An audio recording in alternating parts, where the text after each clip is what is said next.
So thanks again for joining. Now we can start. Our first speaker is Dr. Sudhir Kumar. Sudhir is a senior scientist at the ETH Zurich, where he's developing new technologies for OLEDs and perovskite LEDs. He holds a PhD in material science from National Tsinghua University and has contributed significantly to the field with over 42 peer-reviewed publications.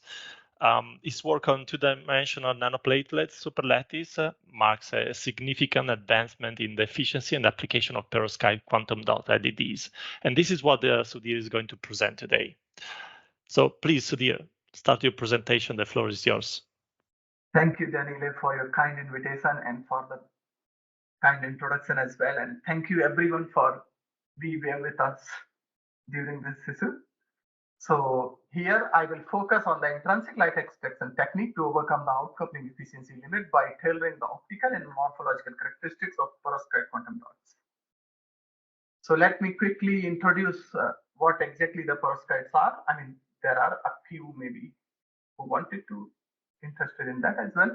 So the lead halide perovskite, an emerging class of semiconducting materials, are widely employed in solar cell, LEDs, photodetector, laser, and X-ray scintillators due to excellent optical, photophysical, and electrical properties. Lead halide perovskites having a German formula of ABX3 are analogous to natural minerals, calcium titanate, and which is discovered by Gustav Rose and named after Lev Perovskis, a Russian mineralogist.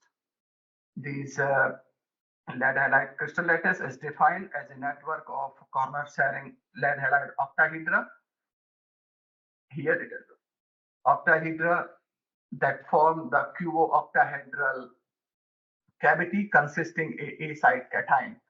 Thanks to the excellent defect tolerance, we can use the variety of cation and anion or their mixtures to form the perovskite structure. Interestingly, the cubic lead halide perovskite nanocrystal can only be formed if the tolerance factor ranges between 0.81 and octahedral factor ranges larger than 0.41. Therefore, the radii of each cation and anion plays a crucial role to form the cubic crystal structures. Why the perovskite emitters for LED? We already have the most of the handsets consisting OLED technology. So the lead halide perovskite offers numerous superlative characteristics offered by state-of-art OLED, quantum dot LED, or group third and fifth inorganic LED technologies. First is highly feasible for the large area and ultimate conformability. Then high defect tolerance, high charge carrier mobility, which is particularly in organic, is one of the biggest issues. Then the near unity photoluminescence quantum yield, both in solid state thin film as well in solution. Ultra pure color, which can reach almost 100% of red 2020 emission standard by the Television Society. Then the tunable optical properties, tunable emission either through the quantum confinement effect, through controlling the layer structures, or by anion exchange, by changing from chloride to iodide, from blue, or I will say ultraviolet to near infrared. Precise control over the nanocrystal morphology. So ever since after the first room temperature perovskite light emitting diode demonstrated by Richard Brent's group in 2015, numerous efforts have been made to realize 100% quantum efficiency in perovskite by using various backend engineering methods. The peak external quantum efficiency of quantum dot LED or various type of perovskite nanocrystal or inorganic quantum dot or indium phosphide or cat-selenide based LED is over 20%. Based on the classical, to excel this, we have to do something extra as we can see here, based on the classical ray optics principle, the outcoupling efficiency in perovskite LED is limited between 15 to 20% because of the high refractive indices of lead halide perovskite nanocrystals, particularly in bulk. So due to the total internal reflection, even a material with 100% internal quantum efficiency can still harvest only less than 15 to 20% of total generated exciton, and rest just being trapped within the device as a wave-guided mode or SPP mode, and they generate heat, not only influence the device efficiency, but also influence the stability. So therefore, we have a large scope to enhance the outcoupling efficiency by extracting these trapped exciton either by extrinsic or intrinsic light outcoupling technology. So there are a number of extrinsic light outcoupling techniques have already been utilized in other OLED or quantum dot LED devices. So particularly for the absorption mode, we have to optimize the device architecture, at the same time have to utilize a emitter with 100% photoluminescence quantum efficiency, and also to have a optimal thickness of auxiliary layer as well as emission layer. Then the non-radiative lasers can also be suppressed through this. Then the SPP mode can be suppressed either by introducing a low index grid, ETL or HCl thickness optimization to increase the distance of emission layer from the electrodes. And then the organic and ITO interface, which is called inner waveguide mode, is suppressed using, or we can say the trapped exciton can be extracted using photonic crystal, scattering layers, or matching index grading. Then finally, the substrate mode or external waveguide mode can be extracted either using the self-assembled micro lenses or textured surface. As we can see here, and these techniques can certainly be helped to enhance, but there are also certain limitations. These techniques are highly intricate and expensive to fabricate, and also difficult to attach. Therefore, an approach to address this challenge is to intrinsically can also increase the outcoupling efficiency significantly through the emission directionality in the quantum dot and perovskite emitters. So recently there are few studies that shows the role of TDM orientation or transition dipole moment orientation in light extraction was largely ignored, particularly in organic light emitting diodes devices, until the Yokoyama presented the significant effect of horizontal orientation on the oriented organic molecules on the light outcoupling efficiency. The spontaneous emission in organic molecules involve highly localized exciton, which can directly correlate between the transition dipole moment and molecular orientation that guide the rational molecular design. Therefore, we can control the horizontal orientation ratio of the exciton, that the maximum exciton will fall within the critical angle and outcoupled through the device rather than trapping within the device and generating heats. Then the emission in quantum dot, particularly the cat selenide, comes exclusively from the heavy hole states, which accidentally have only mixed P and PX and PY symmetry, forming a bright plane, that coincide with the platelets plane, and therefore they can achieve almost 100% or you can, as you can see here, almost 95% in plane emission dipole orientation. However, the cat selenide platelets lose the preferential TDM orientation in their stacks. When you make a film and multiple stacks form, they generally have this issue just because of the orientation of nanocrystals. To intrinsically enhance the light outcoupling, there are few efforts have been made in lead halide perovskites assembled in thin film for high efficiency LEDs. A challenging list are requirement, as you can see here.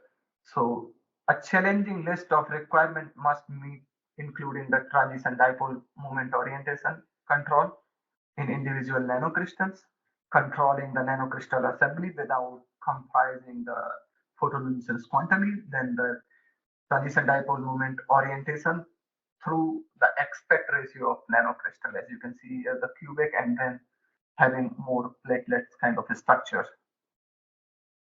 And then we should also consider the effective dielectric contrast and then ligand engineering that balance the dielectric confinement and carrier injection within these nanocrystal, those employed for the device formation. Therefore, we use a simple synthetic protocol, which is known as ligand-assisted precipitation method, to synthesize the anisotropic nanocrystals of mixed cation, formidinium and methylammonium bromide lead perovskites, as seen in this schematic structure. First, we take the non-polar toluene as a solvent or as a medium. Then we put the oleic acid and antialkylamine ligand compositions, and an appropriate amount of lead bromide is dropwise injected in the round bottom flask. During this process, we vigorously stir the solution, and through continuous vigorous stirring, we then add the mixture of formidinium and methylammonium bromide again by dropwise, and finally we get the solution mixture and centrifuge at 10,000 RPM for 10 minutes, and the PPT precipitates dispersed in fresh toluene, and therefore we get the quantum dot perovskite solution of anisotropic nanocrystals. The most interestingly, the shape or the lateral size of these nanocrystal can be effectively tuned or tailored by changing the hydrophobic alkyl chain length of the ligands. As we change the chain length from 6 carbon to 16 carbon, we can see the significant change in the lateral size from almost 16 nanometer to 6.5 nanometer. At the same point, we can also see that the nanocrystal distance, the interface CL distance, interparticle distance is also increased between these nanoparticles. We have, interestingly, we have seen that this is, okay.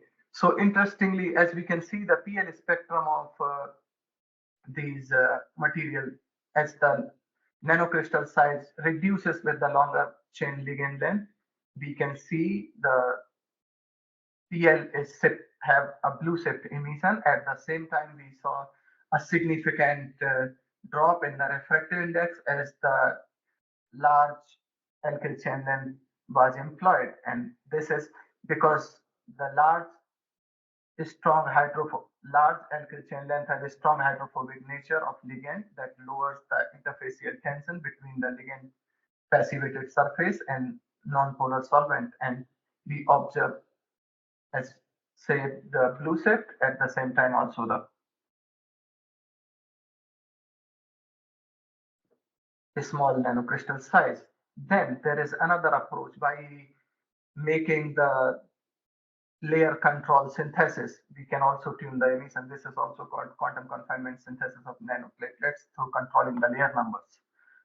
On the other hand, the aspect ratio of nanocrystal can also be altered, as you can see here, through the precise layer control synthesis of anisotropic nanocrystal by varying the layer numbers. It's seen in the cryostate TEM images as the number of unit cell increase from 2 layers to more than 6 layers. The respective nanocrystal shape changes from highly quantum confined nanoplatelets with excitonic absorption P to nanocube with almost flat absorption spectra. Initially, the excitonic peak intensity decreases as the number of monolayer increases in the anisotropic nanocrystal due to increase in Bohr radius of nanocrystal event of exciton. Eventually, it disappears in n larger than 6 sample as the Bohr radius almost larger than the exciton. Then the all dimension of nanocube. On the other hand, at least one dimension is smaller than the excitonic Bohr radius. So then there are strategies to obtain emission anisotropy in nanocrystal, and the few things that we must have to achieve this emission anisotropy in the nanocrystals. Unlike organic molecule, exciton in inorganic semiconductor crystal reside in extended band age state of complex three-dimensional symmetry, which usually leads to isotropic transition dipole orientation.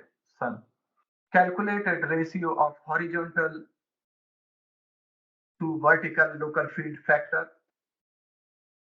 as a function of aspect ratio considering individual perovskite nanocrystal having a dielectric constant of 4.7 embedded in low dielectric constant ligand medium. As you can see here, this is the dielectric constant mentioned here. And my colleague Tommaso simulated dielectric field distribution near the representative square anisotropic nanocrystals of aspect ratio considering the tan, which is somewhere here, by applying a constant vertical and horizontal external dielectric field, exert revealing the polarization anisotropy. Then there are possibility of forming the lateral assembly where the nanocrystal or anisotropic nanocrystal is rearranged in a film, particularly at low dielectric constant layer, which is we use as a transporting materials. We'll discuss in the later section. Okay, so the origin of and quantification of emission anisotropy in nanocrystals. The radiation power increases with horizontal orientation ratio, thereby enhancing the outcoupling efficiency. As you can see here, we did angular dependent PL measurement of this nanocrystal, and with the nanocrystal having a aspect ratio of 1.79, which is the anisotropic nanocrystal that we form, can have a slightly better emission or in-plane emission orientation than the isotropic case. To intrinsically enhance the light outcoupling in quantum dot assembled thin film for high efficiency LEDs, control the nanocrystal assembly without compromising the efficiency. Then the ligand engineering that balance the dielectric confinement and tune the refractive index. Finally, the calculated far field emission pattern of optimized LEDs bearing the horizontal orientation of TDM value by changing the aspect ratio of nanocrystal from a rod to an isotropic nanocrystal from 55% up to 82% maximum. We have also investigated within the our quantum dot LEDs layer stack the radiation pattern, and we can see the contribution as we change there is some mistake with the aspect ratio here, which is infinity. That can go, the maximum can go up to 0.82%. And we can see the radiation pattern, the emission contribution, how significantly it's changed when the aspect ratio of 0, which is out of plane emission, and then aspect ratio 1, which is isotropic, and then the red line is considered the radiation pattern of our nanocrystal, which certainly tells that the more emission is in plane direction as considering the surface as substrate. That means the maximum relatively more excitons are outcoupled through the device. Experimentally, we also characterize the p-polarized PL intensity as a function of viewing angle for the nanoplatelet solids by varying the layer number from 2 to 6, more than 6. The PL intensity gradually increased within the critical angle 41 degree as the nanoplatelets thickness decreases. As the nanoplatelets thickness decreases from 10 nanometer to 2 nanometers, since the p-polarized emission originate from both horizontal and vertical dipole, optical simulations were carried out to fit the p-polarized profile to quantify the transition dipole orientation in nanoplatelet solid using the in-plane dipole ratio in film and as the only fitting parameters. Experiment, I think Balsa will discuss more later about this part.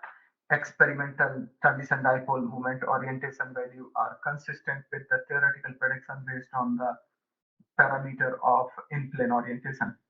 Considering the role of randomization in the spin-coated films, we observe notable variation in the transition dipole orientation of anisotropic nanocrystal thin film solid. We have also studied the role of randomization or by changing the disorder function in the nanocrystal. Our theoretical calculation is kind of pairing with the experimental finding where the horizontal orientation ratio varies from 71% to 75% as the multiple films were used. And at the same time, we have also obtained when we can have several probabilities by changing the film disorder, particularly in spin casted films. Then the Tommaso also calculated the electric field intensity profile and radiation pattern in XZ plane for the out of plane and in plane dipole place. Out of plane and in plane dipole placed in the center of cubic nanocrystal and anisotropic nanocrystal with aspect ratio 10 embedded in dielectric emissive film. On the glass substrate, as you can see here, the dielectric anisotropy of nanocrystal rescale radiation from the horizontal and vertical transition dipole, thereby direction more light within the critical angle. As you can see, the highlighted little reddish part, thereby directing more light within the critical angle for the glass air interface X by planes.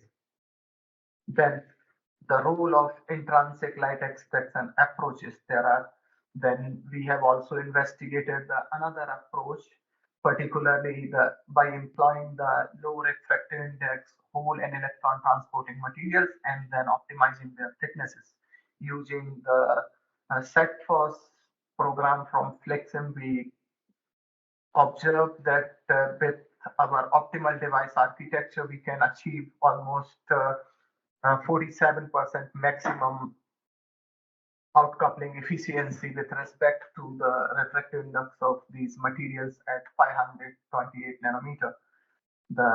Therefore, the refractive index also and the auxiliary layer thickness, auxiliary layer means considering the whole electron transporting layers. Then the aspect ratio of nanocrystal, we have varied the aspect ratio, and based on aspect ratio, we obtain the horizontal orientation ratio, particularly in our crystal, which can 0.72 kind of in majority, and then the isotropic distribution, and then completely horizontal, 100% horizontal orientation case, and we can easily see the maximum external quantum efficiency, outcoupling efficiency can be achieved up to 39% and 37% and 54% if we can completely orient the emission. We have also observed that the outcoupling efficiency we have increases outcoupling efficiency through orientation factor up to 10%, which can further be excelled by having a perfect superlattice assembly where each anisotropic nanocrystal is face down up to 20%. So finally, I will discuss the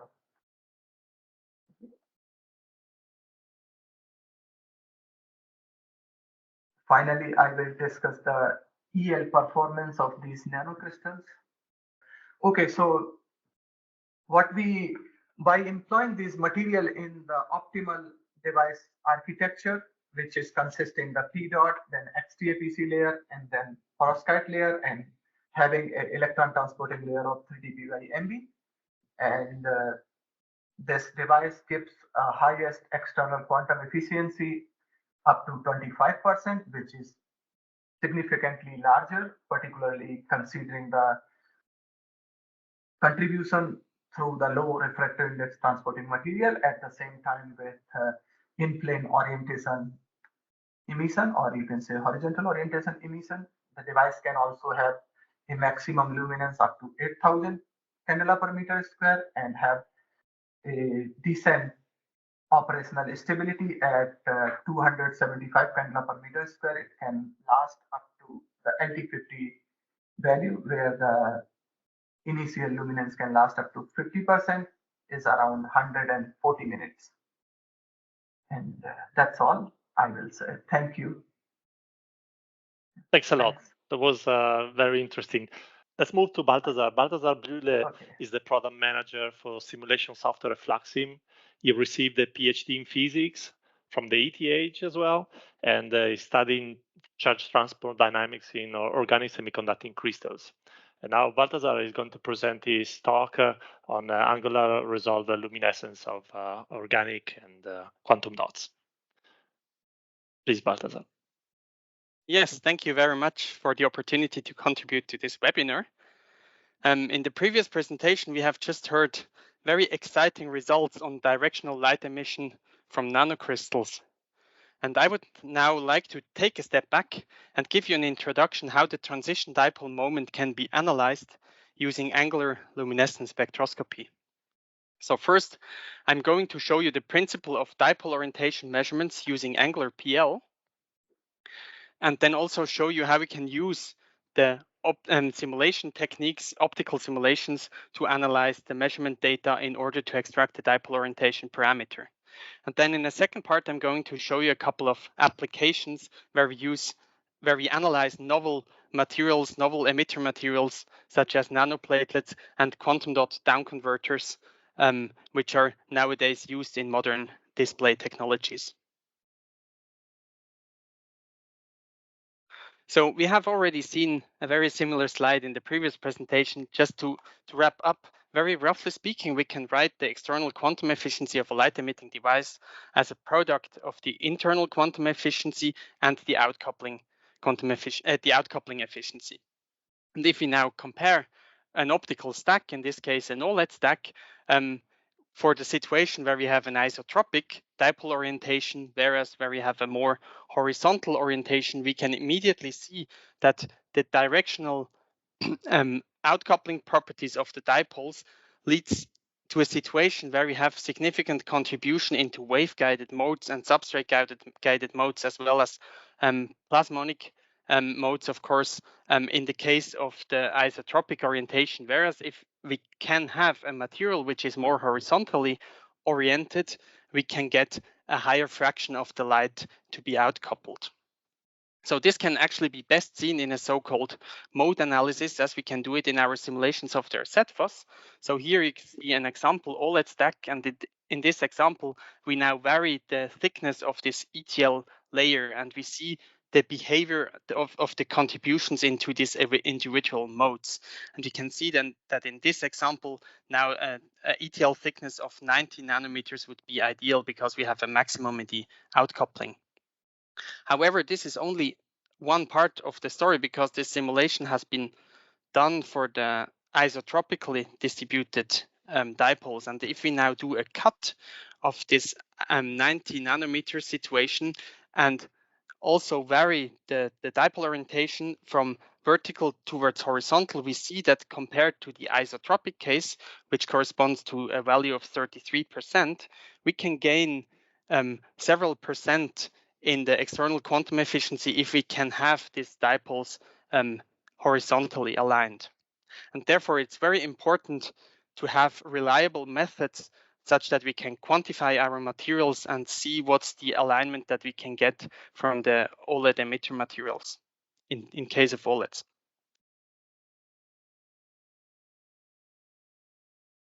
So just very quickly, I would like to show you how we can actually measure this dipole orientation. So if you imagine, or here we see the emission pattern of a vertically oriented dipole in this case, and we observe two things. First of all, the light emitted by a dipole is polarized and it is directional. So if we imagine now we have a detector and we are going to rotate this detector around our dipole, we see that we get a contribution into the p-polarized signal, and the signal is going to be almost zero in the minimum intensity direction at 0 degree. And when we move the detector towards 90 degrees, we can see a significant increase in the p-polarized signal.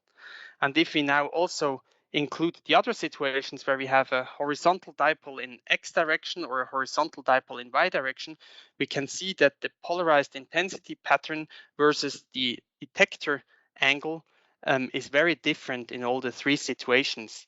And essentially, it is the p-polarized intensity as a function of the angle, which is a fingerprint of the dipole orientation. And that's why we can use, for instance, angular PL to extract this dipole orientation. Of course, in a realistic film, we have a statistical distribution of dipole orientations, which means that we have a superposition of these three cases. And furthermore, when we have an optical stack with various refractive indices, then we will also have some back reflection at the organic air interface. For instance, we have interference, cavity effects, refraction, possible birefringence in birefringent material. And therefore, we require a full optical modeling in order to obtain or to model the actual PL pattern versus emission angle. As you can see here, that's like the realistic situation as we would get it for an emitter film.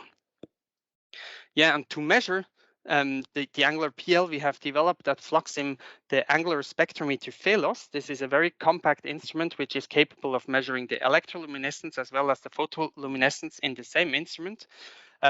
Versus the polarization angle and the emission angle. And it also includes this half-cylindrical lens, which helps us to extract light also from the substrate-guided modes, that the light which would otherwise be trapped as a substrate-guided modes. And this gives us more information, and we can more, with a better accuracy, we can extract the dipole orientation. Just to give you a quick example how this looks like in reality. So here we see the control software that we use that we use to control the phalos instrument, and inside the control software we directly have a fitting routine to do this optical modeling. And here the points indicate the actual measurement, and the line is the simulation. Let me see if I can start the animation. Yes. So the first thing we do is we enter here the values that we already know. For instance, the thickness of the layer, which is 25 nanometers in this case, and the refractive index. And you can see how the simulation immediately adapts. And in a second step, we can then select which parameters are still unknown. And we can fit, for instance, the vertical dipole orientation, the figure of merit that we would like to extract. And by clicking on the fit, we the software automatically optimizes the fit such that it corresponds to the simulation. And we can then, of course, store the dipole orientation parameter and compare it to other measurements. Yeah, this was the introduction part. I'm now moving forward to show you a couple of applications. So, of course, the typical application of angular PL is an organic emitter host system. Because, for instance, compared to ellipsometry, where we would measure the optical properties of a blend of the emitter and the host together, using angular PL, we can only extract the light which is coming from the guest, so from the emitter molecules. And therefore, we are very sensitive to the orientation just of the dipoles that actually emit light. But we were asking ourselves, can we also apply this technique to other material systems? And therefore, having a look at the model assumptions for the dipole emission model shows us that it actually just requires the material to be so we can describe the material as an effective medium. And this is the case as long as the size and the distribution of the dopants is smaller than the wavelength, such that we have no light scattering at the dopants, or at least not a significant light scattering. And therefore, we see that the model is actually not limited to organic emitter materials. And I'm now going to show you two applications, perovskite quantum wells and cadmium selenide nanoplatelets. So actually, these measurements have been performed in the group of the previous speaker with Professor Shi at ETH Zurich, and they have managed to make this colloidal quantum wells of lead halide perovskites. So this is actually a system of multiple nanocrystals stacked on top of each other, and the group was systematically changing the quantum barrier by modifying the length of the ligands in between the nanocrystals, and they were also selecting quantum wells of different stacking orders. So just one nanocrystal, two nanocrystals, 4, 6, and so on. And now the question was how the orientational emission behaves when we stack multiple quantum or multiple nanocrystals on top of each other. For a single nanocrystal, we would expect this highly orientational emission pattern, whereas when we stack them on top of each other, one would expect significant electronic interaction, which would eventually lead to an out-of-plane component of the transition dipole moment, and therefore to a more isotropic emission. And here we see the actual angular PL measurement, again performed with phalos, and in the bottom row, we see the corresponding ZFOS simulation for various stacking orders. So for a single crystal and then for multiple crystals stacked on top of each other. And the in-plane dipole orientation is essentially unchanged. And that we can very nicely see in this graph, where we have on the x-axis the stacking order, and the different colors are the different spacings between the nanocrystals. And we can see that essentially the dipole orientation or the emissive property keeps constant as a function of the ligands and as a function of the stacking order, which means that there is essentially very little electronic interaction between the individual nanoplatelets, and this is assigned to the very strong screening effect by the quantum barrier. A second example is a collaboration with the group of Professor Riedinger at the Max Planck Institute in Mainz. and they have managed to make these cadmium selenide nanoplatelets and put them on a substrate in different manners by changing the solvents and therefore the vapor pressure during deposition. So they can make samples where the nanoplatelets are laying face down, or they can be half lying, half standing up, or they can be edged up, so vertically aligned. And we have again used the angular PL method to measure the directional light emission of these two situations here, the face down and the edge up emission.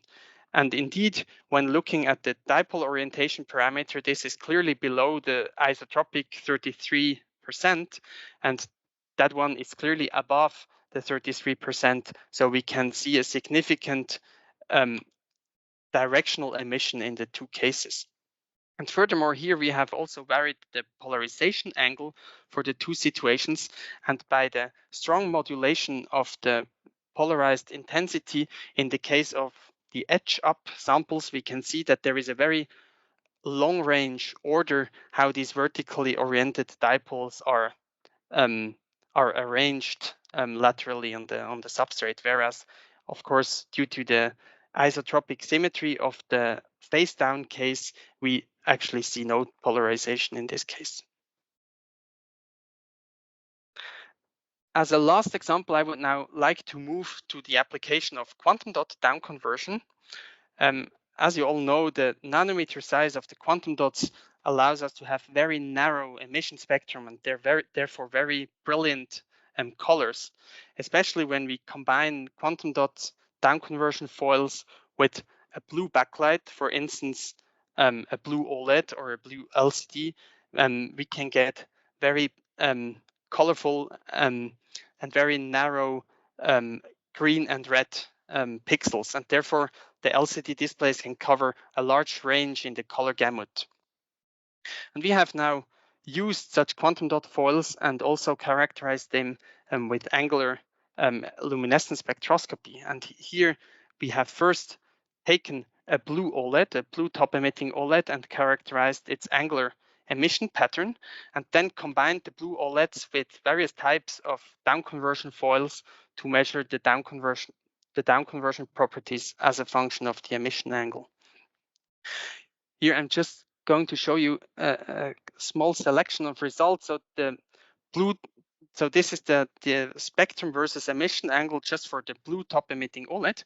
And here we have combined the OLED with a green down converting perovskite quantum dot film from the Swiss company Avantama. And on the right, we see the commercial down conversion foil as used in modern Samsung TVs. So in this case, we just have a small contribution in the green, whereas in the Samsung case, we have green and red emitting quantum dots. In the following, I'm now going to focus on this foil and also show you how we can model the down conversion. First of all, what we do is we extract the peak intensity as a function of the emission angle for the blue OLED itself, which is the dark blue curve, compare it to the transmitted blue as a function of the emission angle shown by the light blue curve. And we can see that, and we do the same for the down converted green, and we can already see that due to the isotropic nature of the quantum dots, we have very isotropic emission pattern from the quantum dots compared to the situation, compared to the cavity from the blue OLED. And we now again take our simulations of their ZFOS, where we have a model that can actually simulate the scattering behavior as well as the down converting properties of the quantum dots by taking the QD radius, the quantum dot concentration, its refractive index dispersion, and of course also the refractive index of the other involved materials as a model parameter. And I would, just as a highlight, I would like to show you the comparison between the measurement and the corresponding simulation that we get for this green down converting film. So we get by doing some fitting, we can achieve a very good agreement between the measurement and the simulation in terms of the spectral characteristics as well as in terms of the angular distribution. And now, once we have characterized the down-converting properties and the scattering properties of such a film, we can even use it. We can even use it to predict like how these down conversion foils would behave if they would be combined with other light sources, for instance. And that's going to be my last slide. So here we just take the same down conversion foil from the simulation, and in the simulation we combine it with different OLED. In this case, this would be a blue OLED with some fringes from interference pattern, or we can go more extreme and take a laser diode which has a very narrow emission spectrum and also a very narrow, a very directional emission. And in the following, I would like to compare the simulated prediction with the actual measurements that we have done after the simulation to double check how precisely we can predict the angular down conversion properties. And indeed, we have in the blue OLED case, we have almost a perfect agreement, and also the laser diode gives us a very good idea how the quantum dot down converting layer would behave in case of such a backlight. Yeah, this leads me to the end of my presentation. I hope I was able to convince you that angular luminescence spectroscopy is a highly versatile technique to study various kinds of light emitting materials. And we have also seen that the combination of numerical models with actual measurements can help us to extract material properties, model parameters. We can predict the light emission and the scattering properties, and we can use this finally to optimize light emitting and color converting materials such that hopefully we can get more efficient and more colorful displays in the future. With this, I would like to thank you for your kind attention. Thanks a lot, Balthasar, and thanks, Sudhir, to reply to the question in the chat. I have a quick question for Balthasar. Maybe in the model from the QD down conversion, are the optical properties of the backlight OLED also included in the simulation?